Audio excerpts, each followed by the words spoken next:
Good, whatever day it is for you and whatever part of the day it is. I'm here to disappoint you because I'm sure you clicked on this review and you were like, oh, he's going to tell me what this movie's about. And I'm actually not. It's not what I'm going to do. And I'll tell you why. I'm John Stark, movieguy.com. And this is my review of Vivarium. I'm a blind film critic, so I got to enjoy this through audio description. I should say robo description off of Prime Video. It's always Amazon. My experience with Vivarium until now was that basically I saw it online. I check out the interwebs, the message boards, the groups, whatever. And I've been seeing a lot of people posting this title as being like a scary film, and they're like, what's the scariest movie you've seen? Recommend me some scary horror titles, and I'm like, oh, Vivarium. Oh, there it is.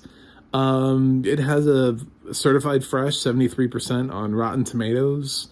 It's like a 60 something on Metacritic. So I didn't feel like I was diving into something that, it was just like a couple of movie nerds and everyone else hated it. I felt like this was pretty safe. I didn't know nothing about it. I didn't even look up the plot description. I just kind of clicked on it and went. To be honest, it wasn't even the first film I clicked on, which is usually what happens to me with Amazon. I'm usually browsing and I have to go through multiple titles to find out what has actual audio description on it. The life of a blind person is trying to go through and being like, what has on it? Nope. Okay, that doesn't. Nope, that doesn't. Okay, well, no. Oh, this one does. Well, I don't want to just keep searching for the rest of my life. So that's how I ended up on Vivarium. I hadn't seen it, and that was a huge factor in my movie watching today. So I think this is best served unknown. It's very much a film that works when you don't know what you're getting yourself into. I was thinking about, there's very few times where I've refused to tell people what a movie is about. Brigsby Bear being one of those films where I recommended a lot. It was actually my favorite film the year it came out. Fun fact.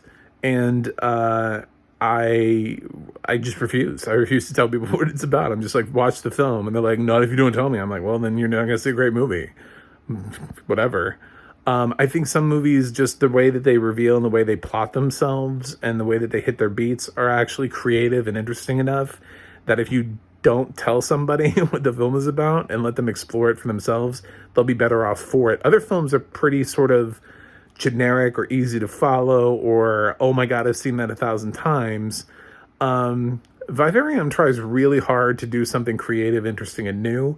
And it does so at such a quick pace that you're not at a loss.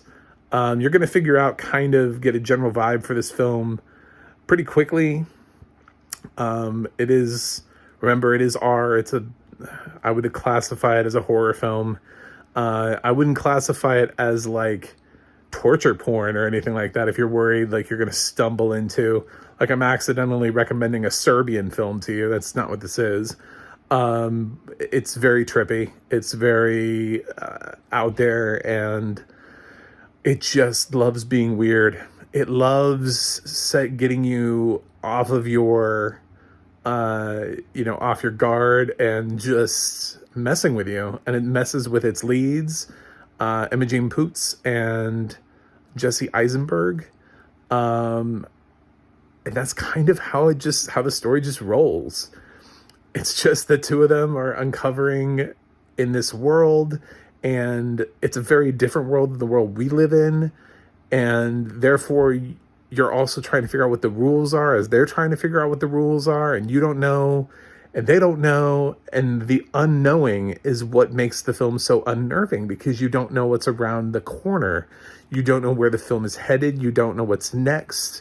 And the film seems to constantly be changing the rules or changing its own makeup or the way it moves forward through the story. And it kind of does some cool things. I really appreciated that. I really appreciated the attempt that this film makes. I don't think it's pretentious. I think there are rooms full of people who sit around and they try to figure out what Vivarium is about, and they have these long conversations, and it's like, I don't think anybody ever will figure out what this film is about. I don't think there is one clear answer. I don't think it symbolizes anything specific. I think it's a great film to talk about because everybody can have a different opinion about it by the time the film is over. There really just is not a clear-cut yes or no answer to this film. And I think that's one of the strongest things that this film has, is it doesn't seem to care that it's not going to tell you all of your answers. It's just going to leave you kind of with your head scratching, but in a very good way, in a very sort of unnerving, like, I hope I sleep tonight. I don't think, for people who said it was like the scariest film they ever saw, they just need to watch more movies, because I wouldn't even put this in like top 50. I think it's weirder than it is scarier. It's just kind of like an unnerving type of scary. It's not, relentlessly terrifying. The acting in this was good. There's probably there's two things I love about the film. I love that, one, the pace moves so quickly, that you get all this information, which is why I don't think I need to tell you what it is, because pretty much there's less than 5 minutes of setup in this film, and you're in it. You're just in the shit, just immediately. And then it just builds. The intensity builds as the unease builds, as your characters are walking around going, what the fuck? And you're just you're joining them. You're like, what is this? What's happening? What? I don't understand. And that all happens really quickly. And then it doesn't stop. It's it's that way till the end of the film. You're just constantly left with your mouth open, just going, what in the world is this film? What are we doing? What's happening? And because you can't figure out the rules, you never actually get solid ground. And that is kind of the cool thing about Vivarium.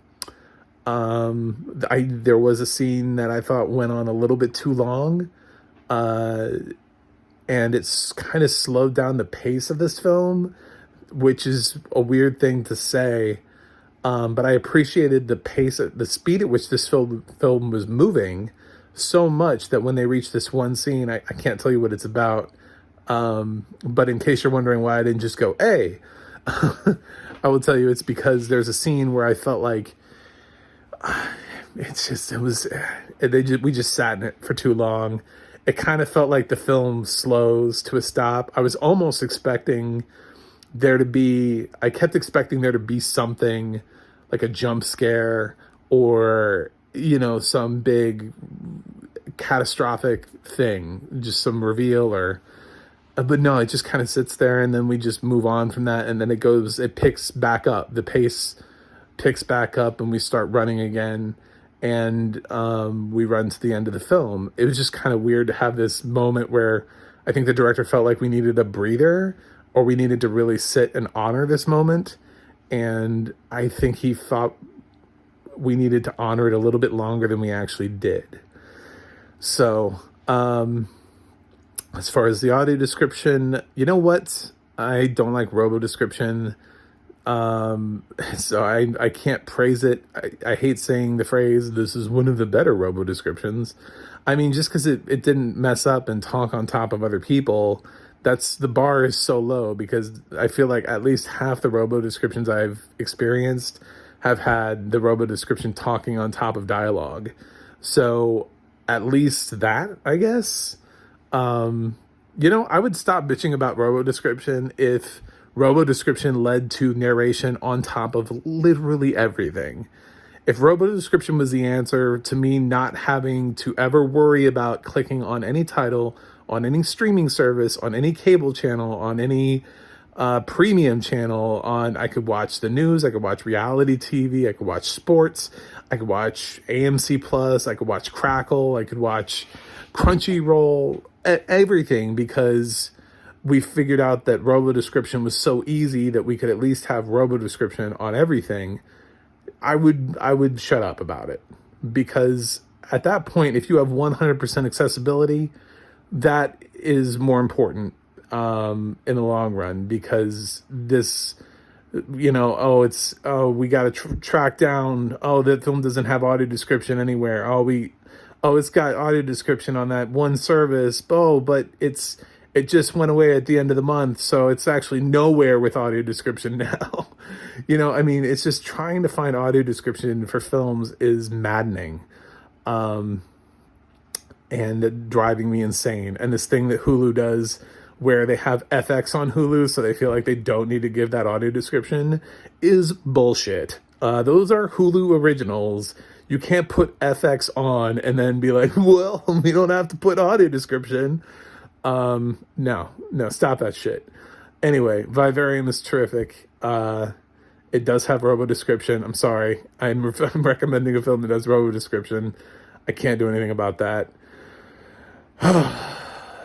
And I'm going to give Vivarium an A-. It really surprised me, and I'm glad that I listened to people who recommended it to me. So I didn't know what it was. And I hope you watch it. And I hope, if you like weird films, and that you like this. Let me know what you think in the comments. Don't forget to like and subscribe. MacTheMovieGuy.com for more reviews. The audio description project is the adp.acb.org. You can go over there and see what has audio description and where it's at. And the adna.org will let you know who's doing audio description for what, but it doesn't track robo description, so this won't be on there. Anyway, that's it from me today, and I will see you guys on the flip side.